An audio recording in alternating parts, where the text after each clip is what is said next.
Manual, automatic, CVT, or semi-automatic transmissions. How do all these transmissions differ? Which is the most popular and which is the most reliable? Let's dive right in. First, let's find out the purpose of the transmission or gearbox in your car. If you look at a car, it makes sense that the more the throttle valve is open, the engine can reach a higher speed. Pressing the gas pedal all the way down brings you up to the maximum speed. If you release that gas pedal lightly, the speed decreases. Maybe you think, why not connect the motor directly to the wheels? But engines run between 800 and 8,000 RPM, while the car wheels usually do about 1,800 RPM at an average speed of 60 miles an hour. That's a really big difference in rotational speed range. What would happen if you were to remove the transmission? Hypothetically, the engine would need only 1,800 RPM to reach 60 miles an hour. But this is a fairly low engine speed, and if you run too long at such low speeds, the engine will quickly lose performance since the oil pressure will be insufficient for lubrication. Neither the engine itself, nor the wheels, nor the other components of the car would be able to handle running at such low revolutions. Another thing to remember is that the higher car speed doesn't equate to more engine power.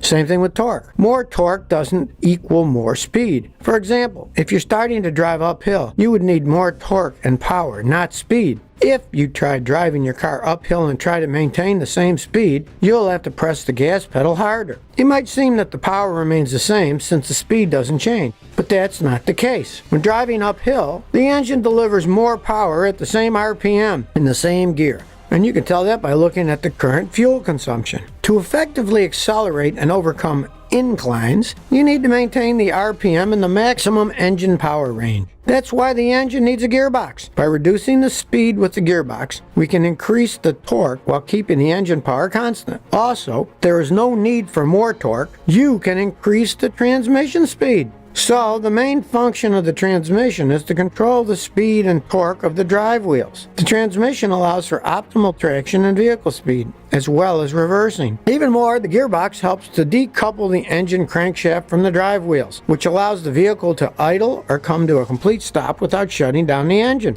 Let's look at the manual transmission. How does it work? It's based on a simple gear ratio principle. The input shaft contains gears that have a synchronizer and a locking ring. These gears are free to rotate, as they aren't rigidly attached to the input shaft. On the same shaft, there are gears, which rotate along with the shaft. A clutch is used to connect to the gears. When the clutch, which is moved using a gear level, is connected at one end with the synchronizer teeth of the desired gear, and the other with the gear that sits rigidly on the rotating shaft, both the desired gear and the input shaft will rotate synchronously. But this isn't easy to do, as the selected gear is not attached to the motor shaft, and the gear on which the clutch is located has the rotational speed of the motor shaft. Therefore, these two gears have different rotational speeds and need to match the same speed to lock together. This is where the locking ring comes into play, because it can move along the axes. The clutch pedal is pressed, the shaft is disconnected from the motor. Then, when we move the clutch, it presses the locking ring against the cone of the gear synchronizer. Due to the high frictional force between the locking ring and the synchronizer cone, the speed of the gear matches the shaft speed. So the clutch can now move further to engage with the gear without any problem.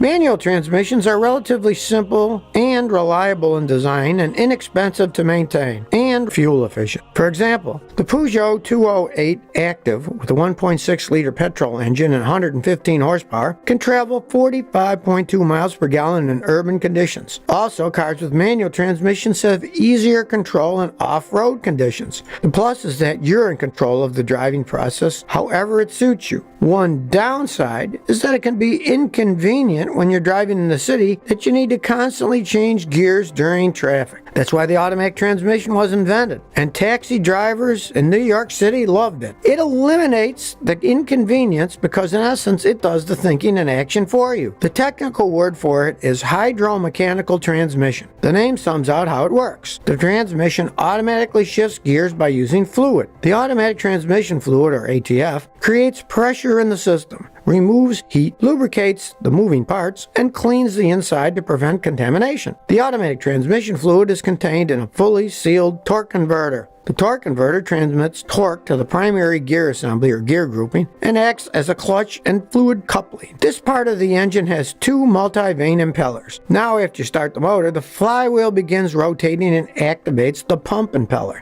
The impeller blades pick up automatic transmission fluid and direct it to the turbine impeller blades and forces it to rotate and transmit torque from the engine. Gear shifting is done by the electronic control unit, which ensures the gears change smoothly without the use of a clutch. The system was invented a long time ago, back in 1928. At the time, the automatic transmission was installed in the city buses of Sweden. And the torque converter we talked about was invented even earlier than the automatic transmission, at the beginning of the 20th century, in fact. Now, as you know, an automatic car has just two pedals, the gas and the brakes. The typical gear options you have are for park, drive, and reverse. That's pretty much all you control. Having a simple gearbox like that can last a long time, about 250,000 miles, unless you forget to regularly change the oil, usually after 40,000 miles. And if you don't change the oil regularly, then the valve body and filters will clog up. Then the oil pump won't supply the pressure needed to properly turn the gears. The disadvantage of the automatic transmission is that it doesn't have the same dynamics compared to manual transmission cars. Also, it has a higher fuel consumption and less fuel efficiency, except for the very modern ones. Now, if you want a car with smooth driving, good acceleration dynamics, and more economical fuel consumption, then we should talk about a car with a CVT, or continuously variable transmission. CVT is an automatic transmission that can change seamlessly through a continuous range of gear ratios. How does a CVT work? Think of a sports bicycle with 6 gears in the back and 3 in the front, and they're connected by a chain. When you put the chain on the large chain ring at the front and the smallest cog in the back, then it becomes harder to pedal, but you cover more distance because you get more speed.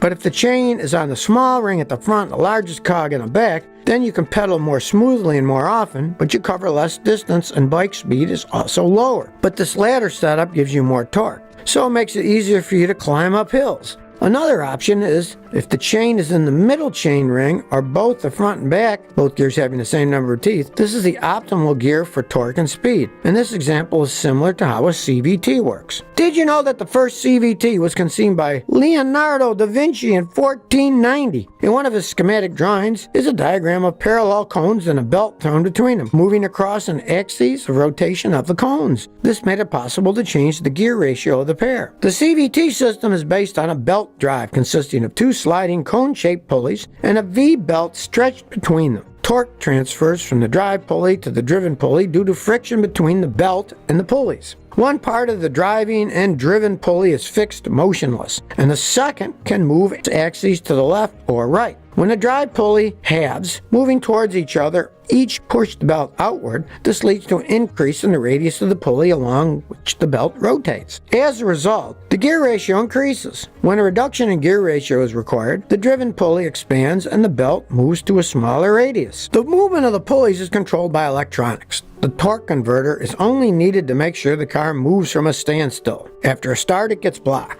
So passengers in cars with CVT don't feel the gear shifting at all, and you get a smoother ride without jerking. CVT cars have better dynamic acceleration than an automatic transmission. Also, fuel consumption in CVT cars in comparison with automatic transmissions is way less. The CVT is very comfortable, but it has its drawbacks too. CVTs are by no means cheap, and it can really cost if you damage them. Mechanical friction occurs in the CVT, so the amount of energy lost is very high. CVTs are difficult to repair. Approximately 50% of the CVT system is controlled by electronics, so not all car shops can repair it as fully as they would a manual or automatic transmission. The CVT can also be more problematic because it needs to be carefully maintained. You need to change the oil every 30 to 35,000 miles. Otherwise, the valve bodies become clogged and the oil pump cannot build up normal pressure, and so the pulleys cannot converge and diverge normally to clamp and unclench the belt. As a result, it slips and wears out a lot and can break.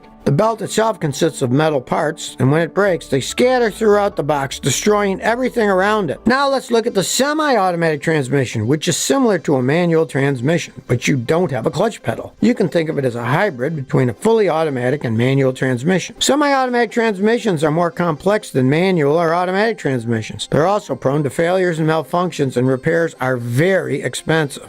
And at the end of the day, in terms of reliability, the manual transmission remains more reliable than the semi-automatic. Comfort, efficiency, and reliability are the three main things for any gearbox should have. Combining all these characteristics in one box allows the driver to enjoy a comfortable ride and not worry about the car underperforming in unpredictable situations. Gearboxes are far from perfect, and we'll just have to wait and see what improvements are around the corner. If you like this episode, please share the video. Thank you for your support.